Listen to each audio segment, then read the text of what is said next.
Oi, gente. Pois é, o Ministério Público Federal, o MPF, disse que o excludente de ilicitude é inconstitucional e sem paralelo até com a ditadura. Para quem não sabe o que é o excludente de ilicitude, eu vou explicar aqui nesse vídeo e também vou repercutir e analisar essa nota do MPF que basicamente está detonando com esse projeto de lei do Bolsonaro e dizendo que ele é completamente absurdo, o que a gente já sabia. Só é interessante que o MPF tenha tomado essa atitude, eu diria até corajosa, num momento em que as nossas instituições estão agindo muitas vezes de forma altamente questionável, né? Então a gente não pode virar, assim, ficar batendo palma sempre para as instituições, mas nos raros momentos que eles mostram um pouco de atitude correta, a gente tem que repercutir, não é? Embora com sempre aquele cuidado, porque o momento atual pede prudência e ponderação, não é? Então tá detonando agora, o futuro ninguém sabe. Se você chegou agora, o canal Nova Máquina do Tempo, eu sou André Teixeira Jacobina, tem links das nossas redes sociais, do nosso Apoia-se e dessa matéria, que veio do site Brasil de Fato, mas está em outros lugares também, para vocês darem uma analisada, não é? Bem, em nota técnica enviada ao Congresso, os procuradores alertam que a proposta instituiria um regime de impunidade, né? O Ministério Público Federal afirmou nesta terça-feira que o projeto de lei apresentado pelo governo Bolsonaro para abrandar punições a agentes de segurança em situações de garantia da lei e da ordem é inconstitucional e não se compara nem aos atos institucionais da ditadura militar. Vamos falar um pouquinho sobre excludente de ilicitude. O excludente de ilicitude é o seguinte, olha, matar uma pessoa é um crime. Mas quando você mata uma pessoa em legítima defesa, você não é punido pelo crime de matar uma pessoa. Então você é excluído da ilicitude do ato de matar. Se você acaba matando uma pessoa tentando proteger uma outra pessoa, ou em uma situação, enfim, existem uma série de situações que podem evitar isso. Só que isso não inclui a garantia da lei e da ordem quando membros das Forças Armadas ou a polícia estão lidando com protestantes. Quer dizer, se você está lidando com um protesto pacífico, ou até mesmo um protesto que descambe um pouco, não cabe uma violência tipo assassinato. Não é? Seria o caso de tentar apaziguar, uso de estourando quando a coisa sai do controle, uso de gás lacrimogênico ou alguma coisa não letal. Basicamente, a proposta do Bolsonaro autorizaria membros das Forças Armadas e da polícia a realizarem uso de força letal. Não preciso entrar em detalhes do que eu estou falando quando é uso de força letal, né? Possibilidade de matar pessoas, lidando com manifestantes e movimentos sociais, mesmo que eventualmente eles estejam agindo de forma pacífica, porque isso cairia na subjetividade das Forças Armadas, e aí você coloca num terreno muito, muito perigoso. É exatamente isso que o Ministério Público Federal anuncia e diz que é absurdo, né? A autorização implícita mais efetiva, olha a nota do Ministério Público Federal. A autorização implícita mais efetiva para que as forças de repressão possam, sob o manto de uma operação de GLO, que é a garantia da lei e da ordem, fazer uso abusivo e arbitrário da violência, com grave risco de adoção de medidas típicas de um regime de exceção incompatíveis com os padrões democráticos brasileiros e do direito internacional. Trata-se de instituir um permanente espaço de exoneração de responsabilidade das forças estatais de segurança pública, e isso quando o país experimenta as mais exorbitantes taxas de letalidade policial, com um aumento de 4% apenas no primeiro semestre de 2019, especialmente no estado do Rio de Janeiro, no qual se superará em 2019 o recorde de mortes provocadas por confrontos com a polícia. E mesmo após essa letalidade ter aumentado 19,6% de 2017 para 2018, segundo o Anuário Brasileiro de Segurança Pública, ou seja, já é uma situação muito, muito, muito ruim, né? A matéria ainda diz que o documento ainda chama atenção para o parágrafo único do artigo 2 do projeto de lei, que considera que o militar ou agente pode agir em legítima defesa no caso de injusta agressão, termo classificado de forma abrangente no texto, como práticas capazes de gerar morte ou lesão corporal, assim como atos de terrorismo, nos termos da Lei 13.260 de 2016. Será que ele incluiria, por exemplo, uma agressão verbal? Tem uma pessoa meio nervosa e xinga um policial e ofende um policial, isso autoriza ele a matá-la? Vocês percebem que coisa perigosa esse projeto de lei traz? E lá vem o Ministério Público Federal. Esse dispositivo é descabido por presumir a licitude de uma conduta que é, em si, ilícita. Em realidade, esse preceito inverte o sistema jurídico constitucional e criminal, ambos baseados no máximo de contenção das forças de segurança, de modo a evitar o evento morte.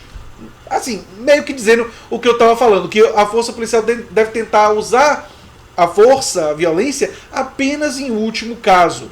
Não é qualquer desculpa que já sai atirando, né? Nos artigos 3 e 4 do projeto de lei, há mais evidências do propósito de garantir impunidade específica aos agentes públicos, ainda segundo a nota técnica.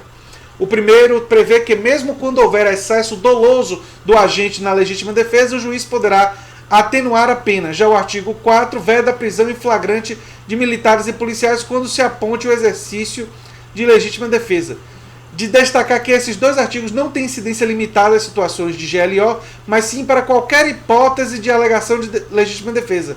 Eles são amplos e pretendem garantir que militares e policiais, em regra, não serão presos em flagrante quando alegarem que agiram em legítima defesa, e ainda que suas penas, por eventual excesso doloso, poderão ser atenuadas pelo juiz. Olha só que coisa doida. Você pode pegar o cara em uma situação que não é de legítima defesa, mas ele alega que é em legítima defesa, e isso garantiria a ele uma chance muito maior de ser inocentado ou ter sua pena diminuída por um juiz, mesmo nos casos que não existem evidências boas para apontar a legítima defesa. É coisa de doido o negócio. Por fim, o MPF reforçou aos parlamentares que a Constituição Federal assegura os direitos de reunião, associação, manifestação e protesto, e que essas são garantias absolutamente fundamentais em países como o Brasil, de um longo passado de privilégios e desigualdades abissais. Olha, a nota do MPF é muito, muito boa, né? O PSOL já deu uma declaração pedindo a devolução do projeto. A bancada do PSOL na Câmara dos Deputados enviou um ofício e o PSOL tem agido na defesa o PSOL, né? Eu às vezes troco, mas se bem a Manuela Dávila fala PSOL, então eu acho que está tudo certo. Mas enfim, o PSOL, a bancada do PSOL na Câmara dos Deputados enviou um ofício também na terça-feira ao presidente da Casa, Rodrigo Maia, solicitando a devolução ao governo Bolsonaro do projeto que propõe a criação do excludente de licitude para operações de garantia de lei e da ordem. De acordo com o partido, o projeto cria uma verdadeira licença para matar a agente do Estado, estimula a violência e desrespeita princípios básicos da Constituição Federal. A atuação do PSOL tem sido realmente excelente nesses casos, né? Tem sido o partido que tem agido de uma forma mais rápida e contundente em todos os casos envolvendo ameaças à democracia. Vale realmente o elogio, né? O documento aponta que o projeto tem o objetivo de impedir o aumento das mobilizações de rua no país, além de violar frontalmente a liberdade de manifestação e associação. É claro, eles viram o que está acontecendo no Chile e, obviamente, a declaração do Eduardo Bolsonaro, o Guedes, o próprio Bolsonaro e esse projeto de lei basicamente estão olhando para o que está acontecendo no Chile, olhando para as manifestações na Bolívia pró-Evo Morales e dizendo: e se acontecer por aqui? A gente precisa se preparar para reprimir, para acabar logo de cara com violência, né? A bancada ressaltou que o excludente de ilicitude já havia sido debatido pelos deputados e excluído do pacote anticrime apresentado pelo ministro da Justiça, Sérgio Moro. Não nos parece razoável, num Estado democrático de direito, diante de uma derrota no parlamento, que o governo federal insista que a Câmara dos Deputados analise um novo projeto com os mesmos objetivos já discutidos e superados por um colegiado da Casa, aponta o ofício do PSOL. Excelente postura do PSOL, se posicionando de forma veemente para tentar vetar isso. Cita inclusive uma questão processual. Se isso já havia sido discutido no pacote anticrime do Moro e já havia sido descartado, realmente não tem sentido isso voltar à discussão. Mas esse tipo de coisa confirma o que a gente já sabia, né? Aquele eu já sabia. Que todos nós já sabíamos que o Bolsonaro tem tendências profundamente autoritárias, tem tendências de defender o uso da repressão policial e militar a movimentos sociais, a manifestações do povo, e que se o povo for às ruas para protestar contra esse governo, existem esses riscos. Talvez até a população brasileira, parte dela, esteja até com certo receio de fazer muitas manifestações mais veementes contra o Bolsonaro, essa é uma hipótese, eu não sei, até com certo receio da licença que o bolsonarismo deu, se não em lei ainda, no discurso. Parte da nossa população pode estar com medo da polícia, pode estar com medo das Forças Armadas, embora eles não tenham ainda o recurso legal para o excludente de ilicitude, eles têm o discurso do presidente, ele tem o discurso de parte das pessoas que estão no poder. Então isso talvez explique em parte essa dimensão. Eu acho que uma outra explicação que indica por que a população ainda não está tão claramente mobilizada, uma parte tem a ver com o tempo de governo, são 10 meses, eles ainda estão esperando, parte da população ainda está esperando para ver o que acontece, sabe que muita coisa ruim já aconteceu, muitas medidas ruins, indicações desastrosas, ministérios, projeto de lei, mas ainda está aguardando, porque ainda entende que é muito recente, e tem uma parte da população que eu acho que se sente pouco articulada por um projeto alternativo. Ou seja, falta articulação por parte da oposição de um projeto alternativo claro, um motivo claro para se manifestar. Quando tinha a questão da educação, do contingenciamento, milhões foram às ruas em todo o país, não é? E nós tivemos uma manifestação de massa muito grande, porque era a defesa da educação.